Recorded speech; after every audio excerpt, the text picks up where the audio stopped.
Once upon a time, in a faraway land, there lived a boy who had a peculiar problem. His shadow had a mind of its own, and it would often do things without asking him first. Like when he wanted to play with other children, his shadow would make him trip or fall, causing the other children to laugh at him. Or when he wanted to talk to the girl he liked, his shadow would make him say the most ridiculous things, causing her to run away. It was so frustrating that the boy decided he'd had enough. He went to the town's marketplace and called out, "Does anyone here want to trade places with me? I'll give you my shadow, and you can have all my problems." But everyone just stared at him as if he were crazy. Just then, a mysterious old woman approached him. "What's your name, child?" she asked. "I'm Peter," he replied, "and I want to be popular and have lots of friends.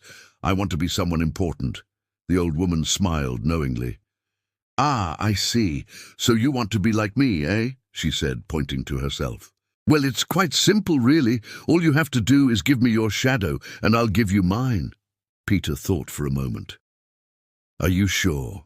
Will this really make me popular and important?" he asked. "Of course," the woman replied with a wink. "It's guaranteed."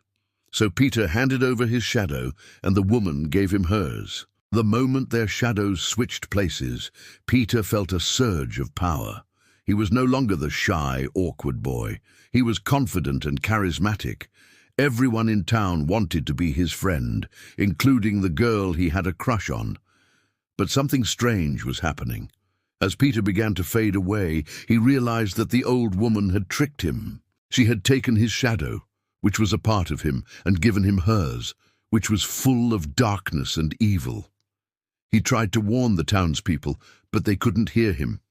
They were under the control of his shadow, which was now growing stronger and more powerful than ever before. Only the girl he liked seemed to notice that something was wrong. "Peter, what's happening to you? You're disappearing," she cried. "I tried to warn you," he whispered, "but it's too late. I gave my shadow to that woman, and now she's using it to control everyone." The girl looked at Peter with pity and said, "You may be fading away, but I see a good and kind heart within you. That's what truly matters, not how popular or important you are." Peter's eyes widened.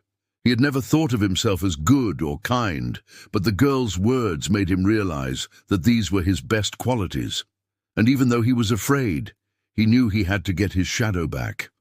Not for popularity or power, but because it was a part of him that had been taken away. With the girl's help, Peter found the old woman's house and confronted her. "Give me back my shadow," he demanded. But the woman just laughed. "Oh, you're too late, child. Your shadow is now a part of me, and I am all-powerful," she said, raising her arms triumphantly. But as she did, Peter noticed a small crack in her facade. Her eyes, which were once warm and inviting, were now cold and heartless. Realizing that the old woman was no longer human, Peter knew he couldn't defeat her with strength or magic. He had to do it the way he had always done things, by being himself. With a deep breath, Peter stepped forward and said, "I know you're afraid of losing your power, but I want to help you. Let me show you who I am." The old woman's eyes widened in surprise.